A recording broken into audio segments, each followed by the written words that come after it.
Get ready for the most unpredictable college football season in years. The 2025 national title race is wide open, with a whopping 10 teams having a realistic shot at the championship. Yes, you read that right, 10 teams. For decades, the competition has been dominated by a few powerhouses. But this year, the playing field is more level than ever. So who are the top contenders? Let's dive in and explore the teams that could make a deep run in the college football playoff. But here's where it gets interesting.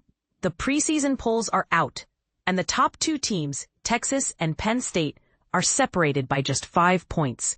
That's the closest margin since 1998. And if you think that's surprising, wait until you see the number of teams that received first-place votes. 6. That's the most since 2016, when 7 teams got first-place votes. Now, you might be wondering how this compares to previous years. Well, let's take a look at 2016, a season that saw Alabama and Clemson dominate the sport. That year, the Tide got 33 first-place votes, and the Tigers got 16. But this year, the field is much stronger, with teams like Ohio State, Clemson, Georgia, and Oregon all vying for the top spot. And don't even get me started on the dark horses, teams like Texas A&M, who could make a surprise run to the championship. But what about the teams that are flying under the radar? Utah, for example, has a new offense and a star quarterback, and could challenge for the Big 12 title. And then there's the question of which top 10 team is most likely to finish unranked, and which unranked team is most likely to finish in the top 10. My money's on Oregon and Utah, respectively. Of course, there are always surprises in college football, and this year will be no exception. So, who's your pick to win it all?